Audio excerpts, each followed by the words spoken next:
nova, tá? Então, que seria as questões relacionadas a Vico e as questões da racionalidade moderna. E quando nós entramos nesse aspecto da racionalidade moderna, considerando os pensamentos e propostas de Vico, nós vamos entrar dentro de um pensador que ele é considerado fecundo nesta área, porque Jean-Baptiste Vico vai apresentar em sua obra A Ciência Nova um projeto para uma nova ciência, proposta em mudanças nos padrões intelectuais, tá? Éticos, artísticos, científicos da época. Por exemplo, ele vai dizer que Berlim, na Alemanha, ela é uma região que vai corroborar para as riquezas das ideias dos napolitanos, principalmente dentro da crítica da construção literária, quando vão ressaltar que os napolitanos, a partir de uma visão primariamente desenvolvida da humanidade e da sua história, vão condicionar a observância de uma lei de desenvolvimento social, priorizando procurar conjugar, inclusive, estruturas de uma ciência nova, uma enorme gama de ideias excessivamente heterogêneas, ricas, autocontidas, para serem enquadradas no esquema que é reservado, aonde se parte por outros caminhos, resultando aí a leitura pautada em Jean-Baptiste Vico como uma tarefa não fácil. Uma outra questão também a ser considerada, que a despeito de qualquer alegada dificuldade, há que se destacar contra a ciência nova e, ao mesmo tempo, que a obra que se versa sobre história, filosofia, poesia e teologia, e principalmente direito, vai trazer um bojo de questões seminais, de disciplinas e linhas teóricas que se desenvolveram posteriormente, acreditando a Vico, as questões relacionadas ao direito da originalidade, que vai poder se submeter ao escrutínio de qualquer ponto de vista vantajoso sem o número de receio. E aí é interessante falar que é relevante situar Jean-Baptiste Vico em seu contexto histórico, com as questões principalmente efervescentes de seu tempo, situando a relação aos ortodoxos e heterodoxos da religião cristã entre aqueles antigos e modernos propulsores de questões da racionalidade moderna. Nesse sentido, então, é que nós iremos destacar de um plano que é a imagem romântica de um pensador idealista,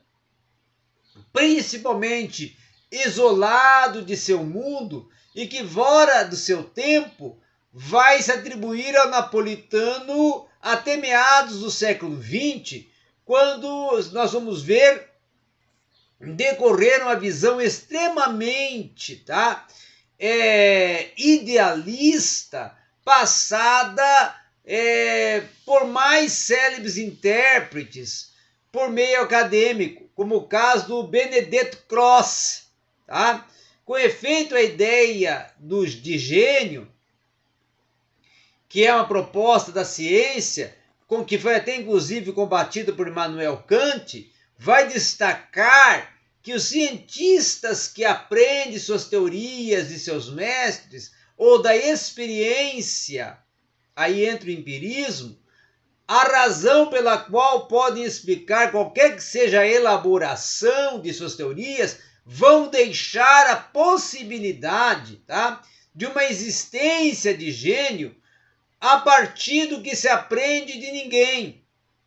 E, pelo tanto, não vai poder se explicar a elaboração de suas obras exclusivamente dentro da esfera da arte. Desse modo, a pesquisa vai se afastar de uma concepção vicaniana, porque Jean-Baptiste Vico vai ser um dos precursores do gênio isolado, fora do seu tempo, que vão ser trebustadas principalmente na proposta de Vico ao romantismo do século XIX. Então, nada obstante, é considerado oportuno e esclarecedor que, relativamente, Vico vai propor uma ideia do gênio isolado que vai encontrar o amparo em sua própria autobiografia, cuja melhor interpretação que ele vai requerer é o conhecimento de eventos que o napolitano não quis inserir ou relatar como o contato de Vico com a cultura científica da época, inclusive através da sua participação nas academias napolitanas, o que lhe propiciava uma convivência com outros estudiosos de diversas áreas do saber, permitindo inclusive integrar com ideias que se desenvolviam em outros horizontes de centros europeus da intelectualidade. Corroborando com essa interpretação, nós vamos desfazer a imagem do isolamento proposta por Giambattista Vico, a qual vai ser destacada da seguinte maneira por Guido. Ele vai dizer que a participação de Vico em diversas academias e salões literários, além da sua vida universitária, fazem dele um homem cidadão ativo, principalmente na sua sociedade, conhecida e muito requisitada para diversos encargos sociais, tais como orações fúnebres, discursos laudatórios, para núpcias de casais nobres, recepções de autoridades reais e também religiosas, é claro, entre tantos outros trabalhos de cunho literário que lhe eram encomendados. Portanto, Vico não foi um personagem menor da sociedade, mas sim foi um notável que viveu no seu tempo desenvolvendo discursos centrais para ocasiões monumentais. E ainda no mesmo sentido, nós vamos ver que a Ciência Nueva de Vico é uma obra influenciada pelos debates sobre linguagem, história, principalmente dos povos antigos e da teoria do conhecimento e métodos da ciência travados entre os filósofos eruditos do século XVII. De fato, há que se considerar que o diálogo crítico entre as teorias e tradições científicas e imagens da ciência, que foi sempre defendida como uma ciência contínua, tá? E um contínuo existente, que é ressaltado a partir de uma razão e de uma sintonia com os novos rumos assumidos hoje pelos estudos do pensamento filosófico do Giambattista Vico. Tá? E outra questão para nós também acrescentarmos nesta aula é que, ainda voltando à Ciência Nueva e Giambattista Vico, assentado sobre três pressupostos básicos, centrais nesta obra,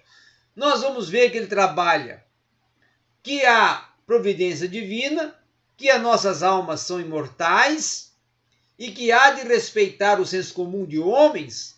que buscam fundamentar uma ciência para a compreensão de como nasce e como se desenvolve a civilidade humana, e uma ciência que vai contemplar o possibilitar de um conhecimento do universo ético, político e humano e a sua interação e a sua unificação numa mesma ciência. Então, para tanto, vai se propor uma nova arte crítica, visando inclusive conciliar o sentido filosófico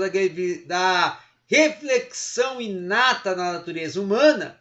na proposta dos seus sugestivos estágios de desenvolvimento cognitivo, com a investigação das fontes que evidenciam o surgimento da vida e sociedade,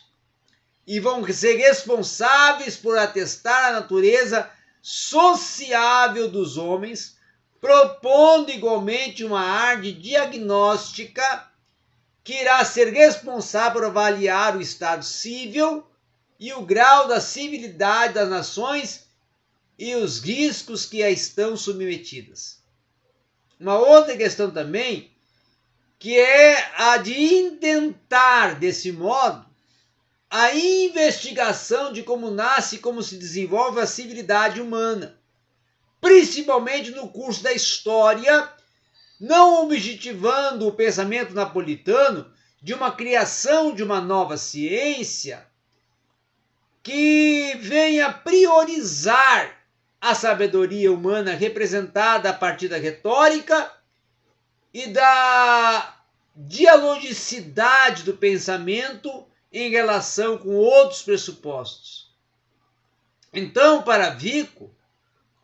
a filosofia cartesiana ela vai se relegar como ultrapassada às disciplinas tópicas, tá? Que vão se distanciar a uma filosofia da vida prática, levando a afirmar que a filosofia do seu tempo vai considerar o homem tal como ele deve ser, em detrimento principalmente da consideração sobre as condições de existência humana que vão dificultar o aprendizado das virtudes denominadas virtudes morais, relacionadas à ética, à moralidade do ser. Então, essa preocupação com a dimensão prática do saber vai levar Vico a defender um ideal pedagógico próprio, a qual, assim, a sua concepção de saber vai abarcar a retórica e outros saberes dos Studium Humanitis, preteridos à filosofia cartesiana,